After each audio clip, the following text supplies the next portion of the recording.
of getting into our study in 1 Samuel, which we're going through on Thursday nights. We're in chapter 6. We're going through the book chapter by chapter and verse by verse. We only made it to verse 6 last week. We'll try to get there tonight. We may not again get to the end of the chapter, but go ahead and turn there at least, and by faith we'll plan on getting there. But I think I'd be, grossly remiss were I not to take at least some time on this situation in Syria. Oh my goodness, it is just crazy. I spent the better part of the day today trying to keep up with the situation there. It's really minute by minute, and it seems that even as we speak, the United States is now sending warships ready to launch some sort of an attack. But as of today, it turns out that Britain and France have basically snubbed us, and we're on our own. So this is, if anything happens on the part of the United States, it's going to be a unilateral, attack. The problem, though, is that, oh, hey, you know what? Okay, thank you. I have my fisherman's friend. Would it be okay if I, sorry. That's the wind of the Holy Spirit in the background there.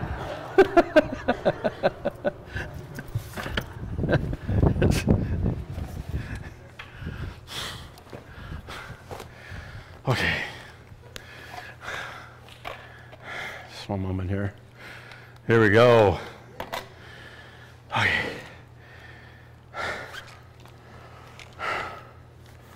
You know, it doesn't help to have asthma.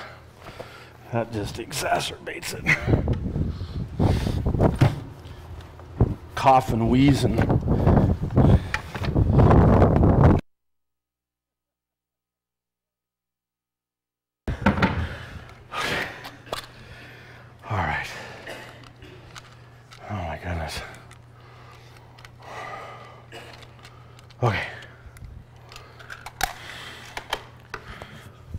Okay. The problem is that the United States is, for whatever reason, going to launch some sort of an attack unilaterally. And the problem is that it's under the banner of Assad's regime using chemical weapons. And the problem with that is that there's no evidence that he's the one doing it. Oh, thank you, Bill. That's a glass before you leave. The last cup, Last Supper, right here.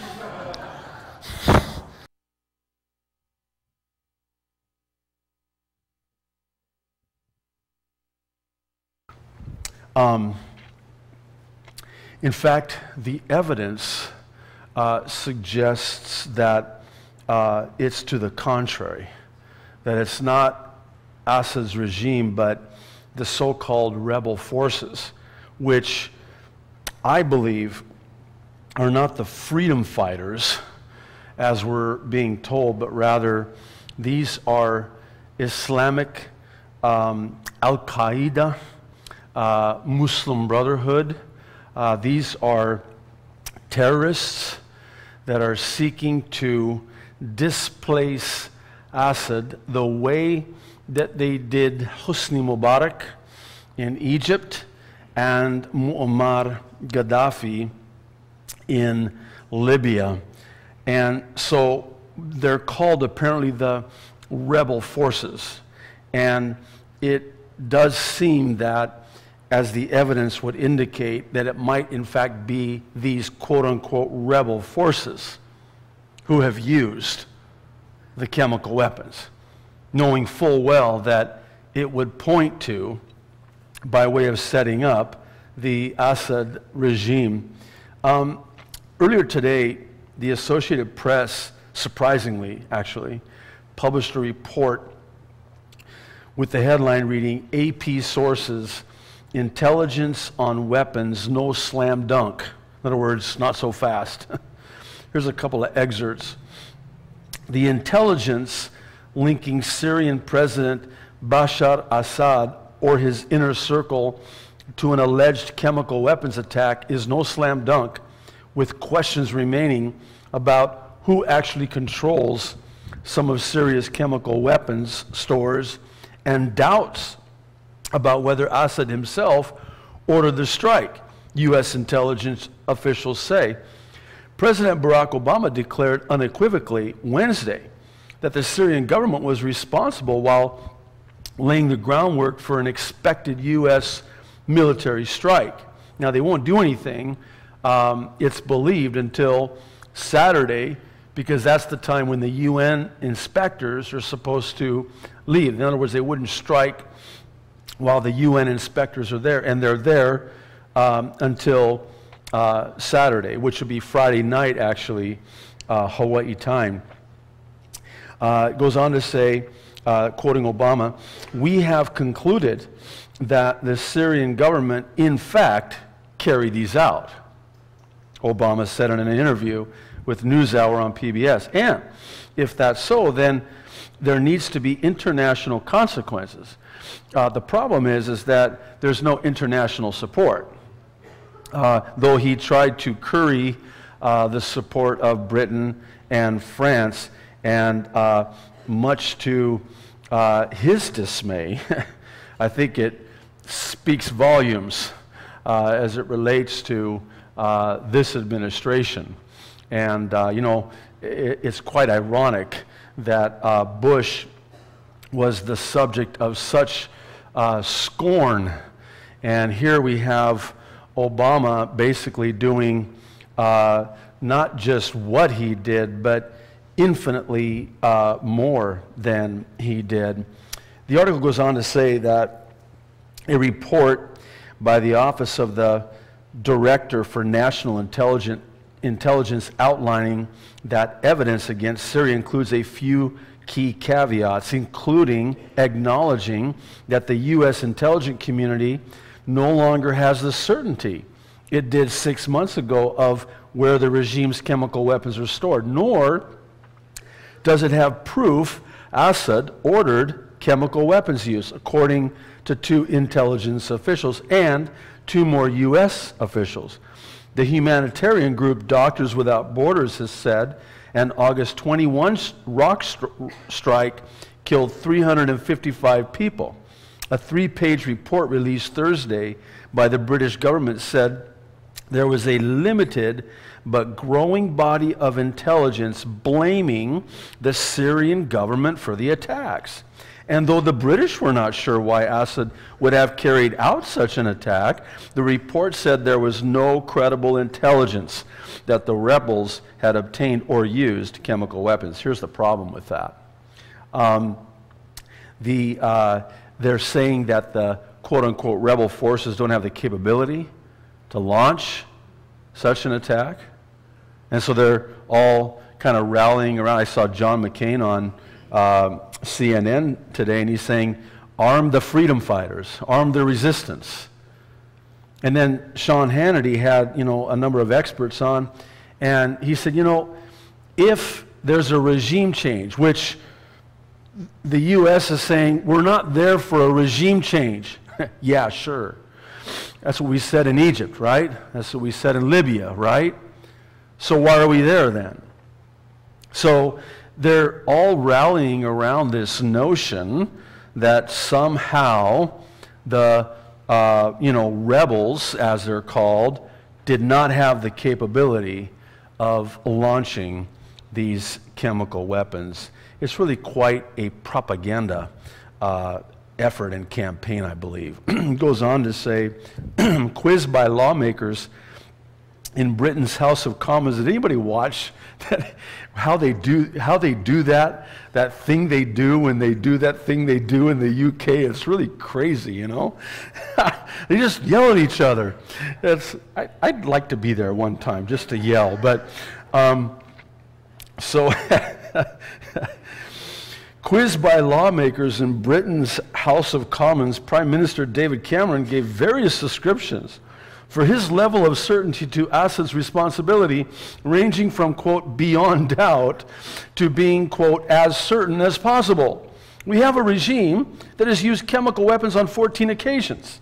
That is most likely responsible for this large-scale attack, that if nothing is done, it will conclude that it can use these weapons again and again on a larger scale and with impunity, he said. Interesting. Who has the most to gain by using chemical weapons? I don't know if you realize this or not. Some of the reports that I was reading today, hours of reading all of the, reports, it's all a blur, but did you know that Assad has actually been gaining ground against the quote-unquote rebel forces? And so, who has the most to gain by using chemical weapons? Wouldn't it be the quote-unquote rebel forces and not Assad? Because wouldn't he know that the whole world would point the finger at him in the event that there were chemical weapons used? So, I'm of the belief, as of at this time anyway, based on everything that I've read, that there's a great likelihood that Assad did not, his fingerprints were not on this use of chemical weapons. It goes on to say, like the British report, the yet-to-be-released U.S. report assesses with, quote, high confidence that the Syrian government was responsible for the attacks that hit suburbs east and west of Damascus. You realize, of course, this is not Homs, this is Damascus. That's key. East and west of Damascus filled with a chemical weapon, according to a senior U.S. official who read the report. The official conceded there are caveats in the report, and there is, listen, no proof saying Assad personally ordered the attack. There was no mention in the report of the possibility that a rogue element inside Assad's government or military could have been responsible, the senior official said. But the complicated intelligence, and it is complicated, the complicated intelligent picture raises questions about the White House's full steam ahead approach to the August 21st attack on a rebel-held Damascus suburb, with worries that the attack, pardon me, could be tied to Al-Qaeda-backed rebels later. Now, it goes on to say, so while Secretary of State John Kerry said Monday that it was undeniable a chemical weapons attack had occurred and that it was carried out by the Syrian military, U.S. intelligence officials are not so certain that the suspected chemical attack was carried out on Assad's orders. Also, there's ambiguity. Some have even talked about the possibility that the rebels could have carried out the attack. You think? In a callous and calculated attempt to draw the West into the war. Hang on to that for a second. That suspicion was not included in the official intelligence report, according to the official who described the report. Great. The uncertainty calls into question the statements by Kerry and Vice President Joe Biden. We know, quote, that the Syrian regime maintains custody of these chemical weapons, Kerry said. We know that the regime has been determined to clear the opposition from those very places where the attacks took place. The CIA, the Pentagon, and the Office of the Director of National Intelligence declined to comment, and the White House did not respond to requests for comment. So here's this intelligence. We, beyond any doubt, with a, quote, certainty, know that it was Assad who launched this chemical weapons attack. And then all of a sudden now there's intelligence that brings that into question. So pray tell, why are we deploying warships to Syria? it was reported that we were going to send a fourth to replace one of four, but just today, just this afternoon, there was a report that they're actually going to keep the ship that the one was going to relieve, and so it brings a total now to 5 U.S. warships that are deployed offshore, and they're in preparation for some kind of an attack. Now, it's been called a pinprick, a shot across the bow, kind of a warning, kind of a don't do that. And they swear up and down that it's not for a regime change. But here's the question. Why would you do this, deploy these warships, and be at the ready when the intelligence, at best, is so sketchy concerning who really used these chemical weapons? In other words, why would we launch any attack, any warning, anything, when we don't really know who launched these chemical weapons? And here's the thing that's really disturbing to me. Why would we even deploy warships knowing full well of the ramifications and the implications related, pardon me, to those who are threatening to retaliate and attack Israel and us here in the U.S. if we so much as intervene? I'm going to have another one of these, pardon me.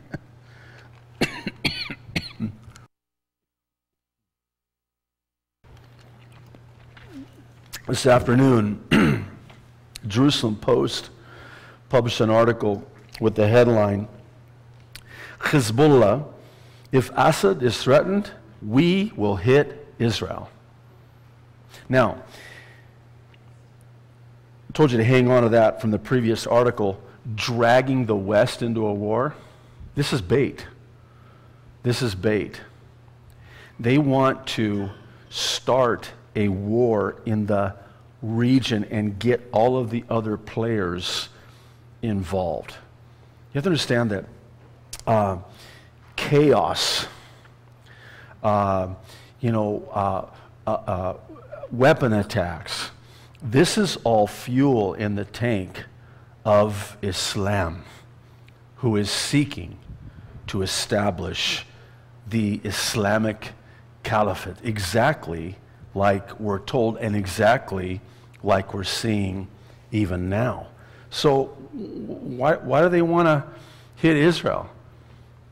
The U.S., and notice, it's not if Assad is attacked. No, it's if Assad is threatened. Well, haven't we already done that? It's like they're wanting a license to hit Israel, just on the basis of a threat to the Assad regime. And make no mistake about it, Russia and Iran will do anything and stop at nothing to keep Assad in power. They need Syria because that's the catalyst, that's the vehicle from the north by which they will invade Israel and attack Israel, launching a nuclear attack against Israel, exactly as Ezekiel chapter 38 prophesies. So here's Hezbollah. If you even so much as threaten Assad, we'll hit Israel. Listen to what some of the articles said. Hezbollah said it would fire rockets at Israel if the West attacks Syria in an attempt to topple Syrian President Bashar Assad. Now, I ask you, we have supposedly made it clear in no uncertain terms that we have no interest in a regime change. I mean, that's what they say. But if the truth be known, it's known that that's what we want to do there. That's why we would say, okay, Britain, okay, France, we're just going to go unilaterally. See, Obama and the U.S., his administration, want Assad out of there. Russia and Iran want him in there. Now, the article goes on to say Prime Minister Wael al-Halki on Wednesday warned against foreign military action against his country, asserting that Syria would become a graveyard of invaders, AFP reported. Halki accused Western powers of creating pretexts to attack the regime in Damascus. Not Homs, not anywhere else in Syria, Damascus. Adding that Syria would surprise the aggressors as it surprised them in the Yom Kippur War in 1973 when Arab states launched a surprise attack on Israel. I love that. Remember what happened in 1973 when they did that? Israel got more land. If I'm Israel, I'm going, yeah, cool. Bring it. Every time you attack us, we get more of our land back. It was ours to begin with. So, the Kuwaiti, the article goes on to say, the Kuwaiti newspaper Al-Ra'i quoted sources close to Assad saying Syria would have nothing to lose if it were attacked and would attack Israel. Assad has ordered the leaders of the Syrian military to prepare to respond in the form of intensive raids. Syria has its M600 and Yakhont missiles ready, according to the report.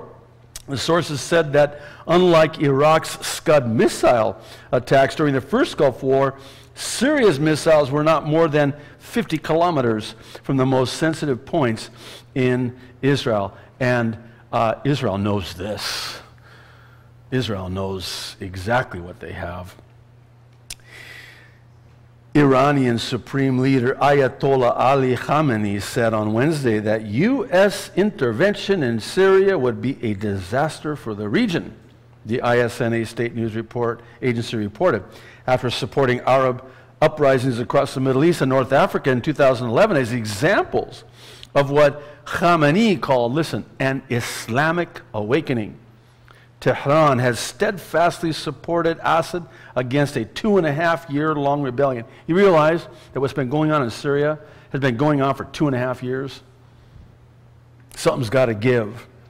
Quote, the intervention of the supra-regional and foreign powers in one country will have no result other than, interesting, lighting a fire and increase the hatred people have for them.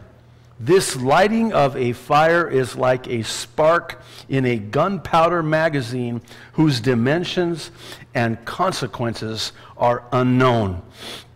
Any intervention and warmongering will certainly harm those who start this fire. We're talking about us, Khamenei said. If such an action is taken, the Americans will certainly be harmed, just like in their interventions in Iraq and Afghanistan. Very interesting.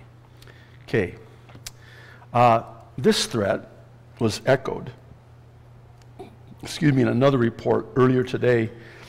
This one was from Ynet News, which is also an Israeli news agency.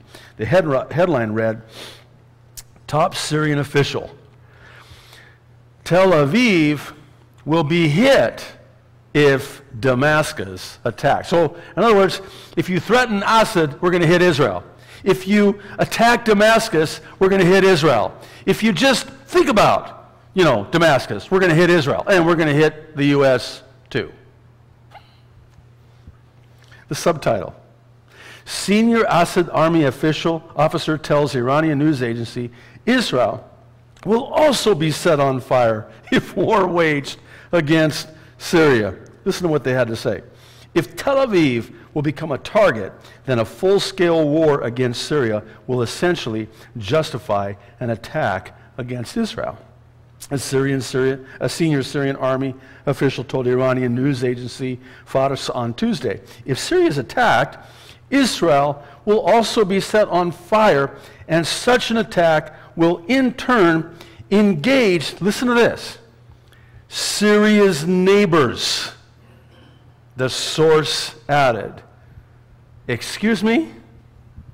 So wait, you're telling me that if Syria is attacked, whether it's by the U.S. or Israel or whoever it is, if Israel is attacked, then the neighbors are going to get involved. Who are the neighbors? Zechariah 12, the surrounding, neighboring people. Psalm 83, these are the surrounding neighbors that will get involved once this Damascus, Syria prophecy is fulfilled, and it is about to be fulfilled. I mean, I don't know how else to say it, but if this is not Isaiah 17 being fulfilled right before our very eyes, then, I mean, what could it be? I mean, I was thinking, interesting, this afternoon, I was kind of thinking, and this is, I know they have clinical terms for this way of thinking, but I kind of went back about 20 years. And I, sort of in a fictional way, was trying to think what the headlines would look like at the time that Isaiah 17 was being fulfilled. You know, so in other words, I would, turn on the news, Fox and CNN and the, three major networks, and who would be on there and what would they be saying? And as God is my witness, what I imagined would need to be the news at the time that Isaiah 17 was fulfilled is exactly what's on the news, as even now Isaiah 17 is being fulfilled. Oh, Pastor, you're just, this is, you've been saying this for a long time now. Yes, I have. But, man, this is it. I mean, how can this not be it? If this is not it, and the U.S. brings the warships back, and Russia says, okay, sorry, no problem, let's all go home, no worries, and everything just kind of dissipates, then I will be the first to offer a formal apology for getting all excited about this being Isaiah 17. I promise you I'll do that. The problem is I don't fancy myself doing that anytime soon, if at all. Like I've always, kind of seen this as, how do you push the pause button?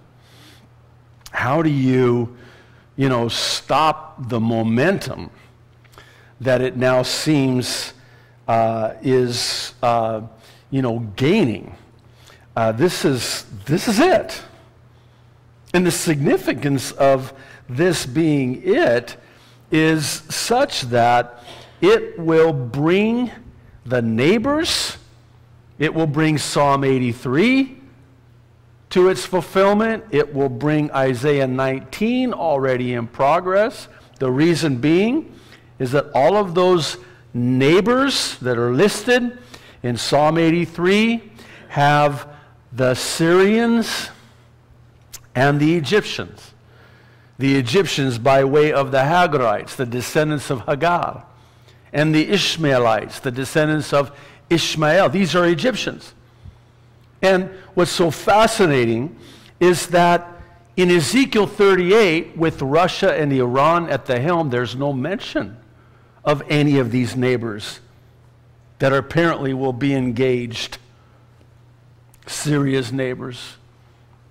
There's no mention of Egypt in Ezekiel 38. There's no mention of Syria in Ezekiel 38. So in other words, these neighbors that are mentioned in Psalm 83, Isaiah 17, Isaiah 19, Zechariah 12, apparently it would stand to reason that they will in turn, quote, be engaged as Syria's neighbors.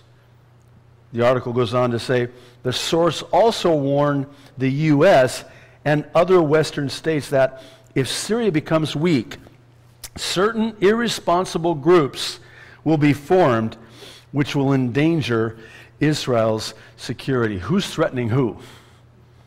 Who's threatening who? And isn't that just ambiguous? Certain irresponsible groups, unnamed, will be formed that will endanger Israel's security. Thus, a U.S. attack on Syria will herald frequent strikes and attacks on Israel, not just by Damascus and its allies in retaliation, but by extremist groups.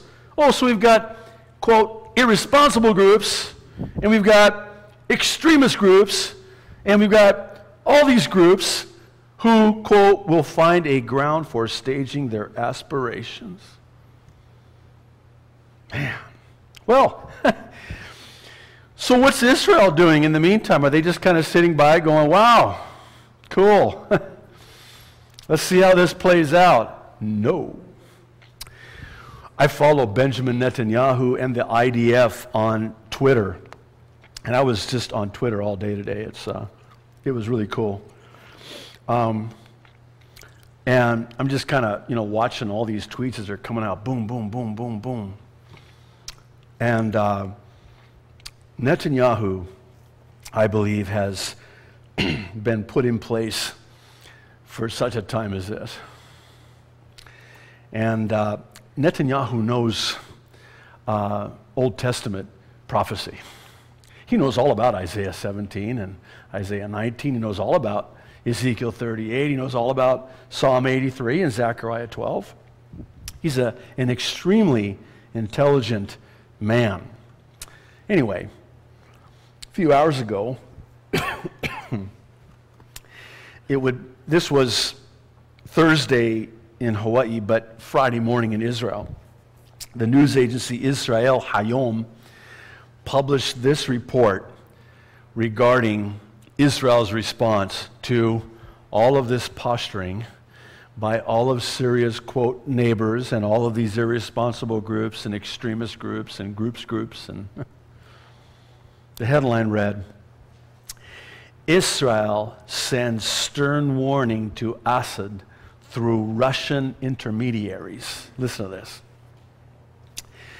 Israel issues warning through various intermediaries saying that any attempt to hurt Israel as a retaliation for a U.S. attack would result in a strike on Damascus and the toppling of the Assad regime. Yes! Okay. Sorry. I told you he knows what Isaiah 17 says. There has been some speculation in some circles with regards to how it is that Isaiah 17:1 would be fulfilled. By whose hand would Damascus become a ruinous heap? It's been suggested that it could be some earthquake. Others suggest, man, have you seen some pictures of what Damascus looks like already? But the key to the prophecy in Isaiah 17 is that Damascus will be uninhabitable. Uninhabitable. Does that sound like chemical weapons making Damascus and all of the areas close in proximity to Damascus uninhabitable? It surely fits, does it not? The article goes on to say the window for the attack is Saturday to Wednesday. As the clock ticks down on the U.S.-led attack on Syria, Israel has been preparing for the moment of truth. On Wednesday, a day after warning that Israel would strike with great force should its citizens be attacked, Prime Minister Benjamin Netanyahu convened a special diplomatic security cabinet meeting at the Defense Ministry in Tel Aviv, even as he urged Israelis to keep calm. Excuse me. Israel's air defense disposition has not received any particular orders. As of Wednesday, 3 Iron Dome batteries were deployed in 3 different locations, Eilat, Ashkelon, and the Haifa area. 2 additional batteries are to be deployed in the north. So in other words, they're making preparations. After further review, the batteries could be moved to different locations. The IDF has also placed its MIM-104 Patriot anti-missile batteries on high alert. Eilat residents said that they were concerned the government would have the Iron Dome battery currently in the city redeployed to the north. Listen, those in the tourism industry say such a decision might scare many vacationers planning to visit the Red Sea resort during the high holy days in September. You know what holy day that is? Rosh Hashanah, a.k.a. the Feast of Trumpets, upcoming. Interesting, the timing. Okay,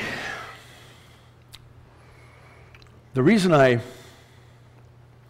took the time to read these excerpts, some of which were lengthy, is because it speaks to what I believe is the bigger issue of where all of this is heading, the direction in which all of this is pointing. Let me explain.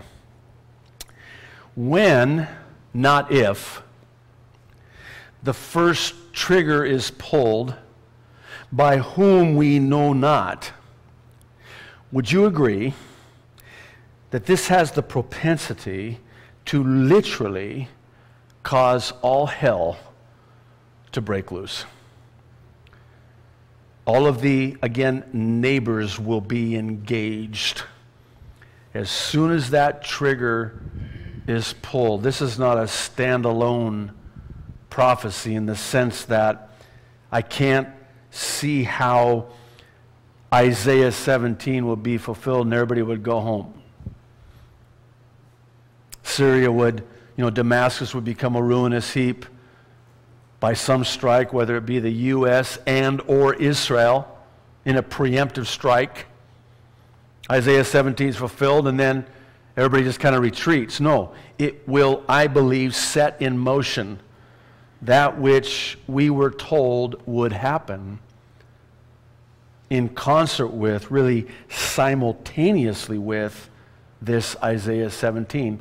It's, again, I believe, the trigger. This is what starts it. By their own admission, this is what starts it all on fire. This is the spark that ignites it. And once that thing starts burning, man, it's going to be hellish. Joel Rosenberg, I also follow him, big fan of his. He had back-to-back tweets today on Twitter. And he said the following. He said, Iran's leaders are watching. If Assad used weapons of mass destruction, speaking of the chemical weapons, and the U.S. does nothing, Iran will conclude its open season and the gates of hell will be unleashed. It's interesting. I was listening to a couple of these, experts on the news today, and they're kind of going back and forth about how the president is in a real pickle. He's in a real predicament because he's already, made it very clear that any use of chemical weapons was the crossing of a red line. It was a game changer. It was a changing in the calculus. So for him to do nothing at this juncture would just be unthinkable. So it's almost like, as one said, he's got to save face. So that's why he's doing what he's doing. And interesting, without any approval from the Congress. He has no congressional, and they're likening it to when Bush went into Iraq under the suspicion of chemical weapons. Interesting, just a little side note. And back when we went into Iraq and there was this big fuss about, the chemical weapons that were not. And interesting, Saddam Hussein used these very chemical weapons in Iraq. It's been documented that Saddam Hussein, when he was not willing to give this unfettered access to the UN inspectors into Iraq, had shipped to, guess where, Syria, under the guise of humanitarian aid, all of his WMDs. Could it be that these are those very WMDs that made their way from Iraq to Syria and now are being used by who? We don't know. Very interesting.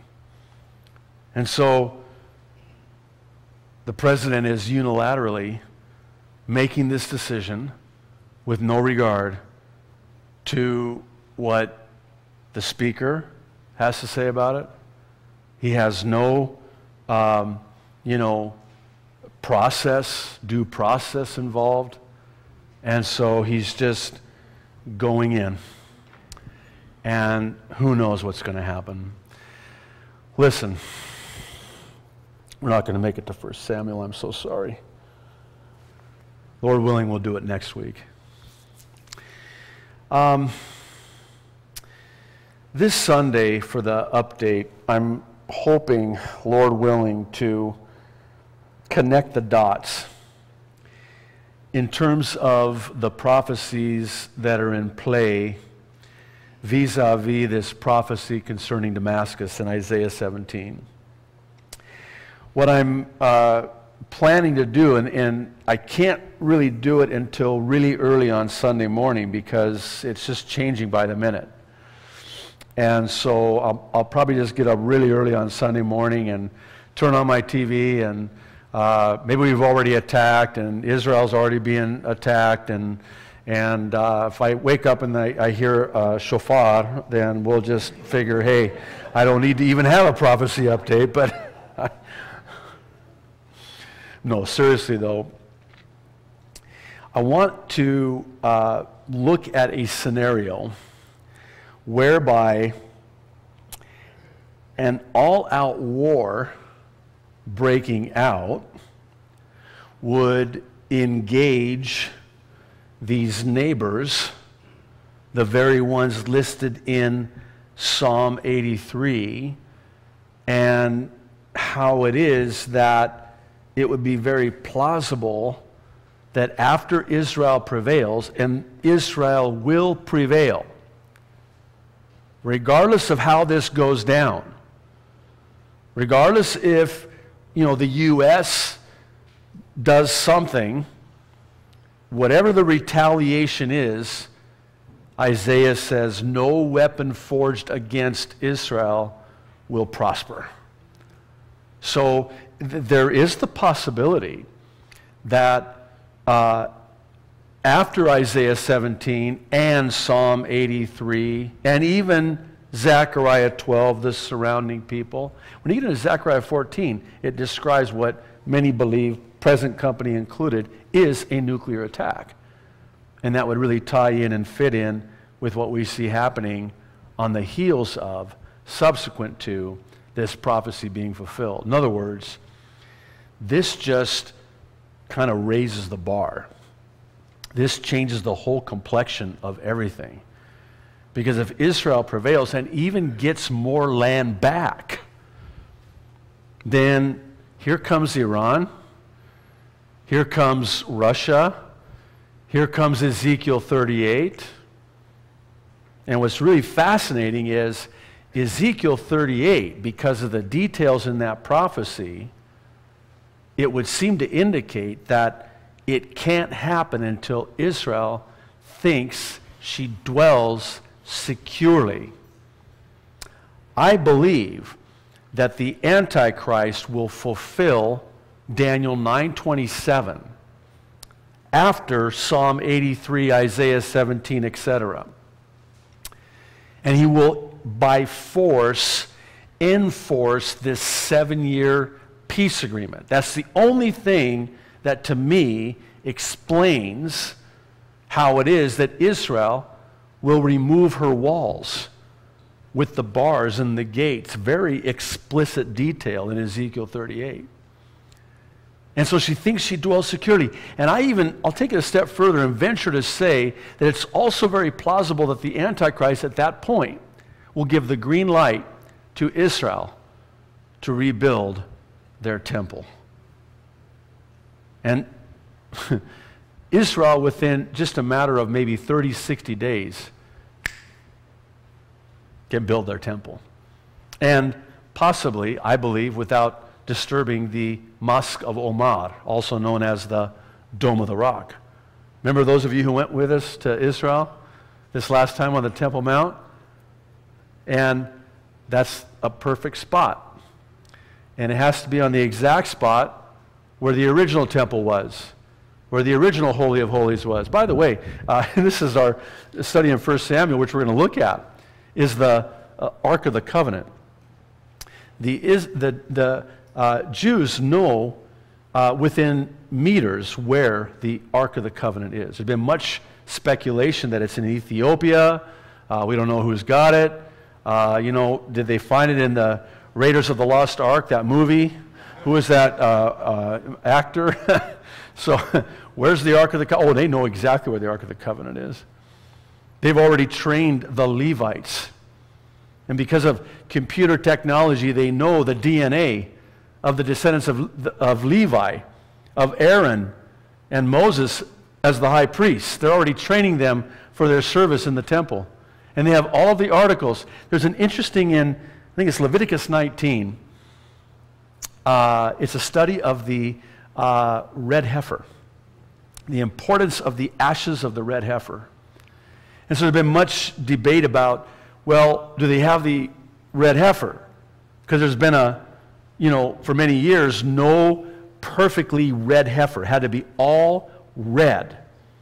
And some have even suggested that if they don't have a red heifer born, they can clone one. And they can. And they probably already have. So everything's in place for that third temple that will be there during the 7-year tribulation. And all they're waiting for is the green light to build it. Back in 1994, when we were in Jerusalem many years ago, my wife and I went to the Temple Institute, and the rabbi said, this is 94. How many years ago was that? He said, we can rebuild the temple within 90 days. We have everything ready to go. All of the articles, all of the furnishings, the lampstand, the table of showbread, the altar of incense, the wash basin, and, of course, the Ark of the Covenant. Now, Lord willing, next week we're going to see, you know what, I'm going to do this just because it's so cool. And you're going to next week just, it'll all tie together as to why it is that the Israelites suffered a great slaughter when they had lifted off the mercy seat of the Ark of the Covenant, and they were killed instantly because of it. There's a reason for it, but I want to show you a slide. We'll see this next week, Lord willing, but this is a diagram that I put together of the tabernacle, which understand would be subsequently the temple, okay? And how it is that the entirety of the tabernacle and temple would point to not just the person of Jesus Christ, but the finished work of Jesus Christ on the cross, even the arrangement of all of the articles. And this is what they're going to rebuild during at the beginning of the 7-year tribulation, because at the halfway point, the 3.5-year mark, the Antichrist will set himself up in the temple, commit the abomination that causes desolation. Some believe he'll commit an unclean sacrifice and sprinkle the blood there on the Holy of Holies and demand to be worshiped. And that's when the Jews will realize this is not their Messiah. And they'll flee, I believe, many believe, to modern-day Jordan, Petra, where God, for the last 3.5 years, will protect them. Here's the diagram. It's in the shape of a cross. And interesting, and there's 3 sections. You have the outer courts, the holy place, and the Holy of Holies, where the Ark of the Covenant was. And look at this. The arrangement of the furnishings, 7 total furnishings, 7, the number of completion, the completed work of the cross. And that is the diagram of the tabernacle, and subsequently it would be permanently the diagram as well of the temple. They're going to rebuild this temple, and they're ready to rebuild this temple, and they'll start offering sacrifices again. The high priest will go into, on the Day of Atonement, 1 day a year, and offer the sacrifice, the atonement for Israel's sins. It's going to happen, and it's about to happen. But all of this other stuff has to happen first, and it's happening. It's happening first. I want to say one last thing, and then we'll pray.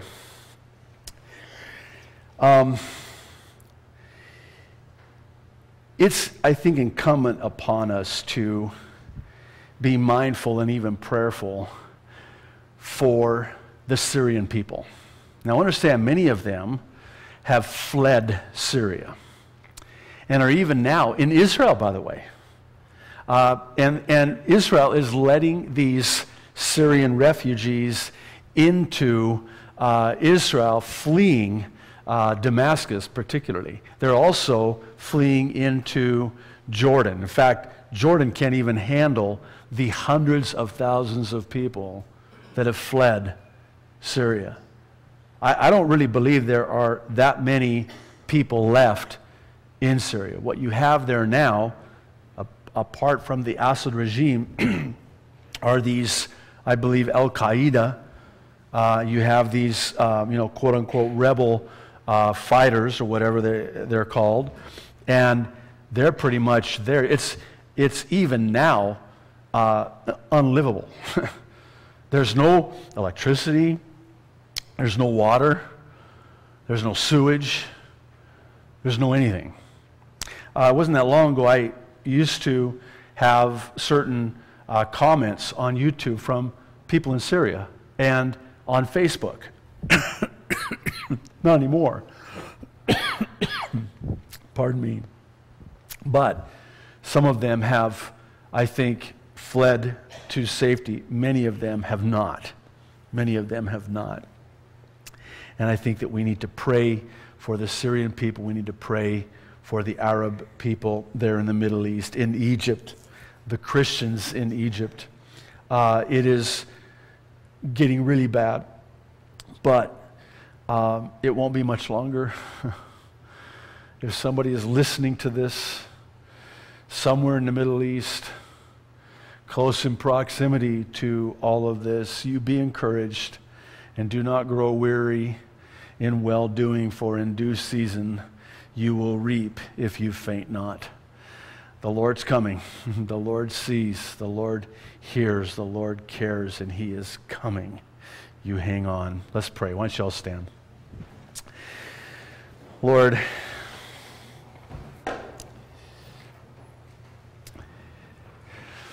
we do want to petition your throne for these precious people who may still be in Syria, just hanging on. And even in Egypt as well. We pray for Israel too. Lord, for the entirety of the Middle East, we would just ask, Lord, that you would be merciful to them, gracious unto them, a shield about them. Lord, as we see these prophecies unfold before our very eyes, it creates an urgency within our hearts and an excitement, really, because we know our redemption draweth nigh. Lord, we do want to pray, Maranatha, come quickly, but at the same time, many of us have loved ones, family members, friends, those who do not know you, those who would be left behind were you to come now and take us out. Lord, you know the heart. And we know that nobody can come to you unless the Holy Spirit draws them to you. So, Lord, will you, in these last moments of world history as we know it, would you draw those, gather those into the fullness of the Gentiles, that number might be complete. And Lord, do it quickly. And come quickly, we pray. In Jesus' name, amen.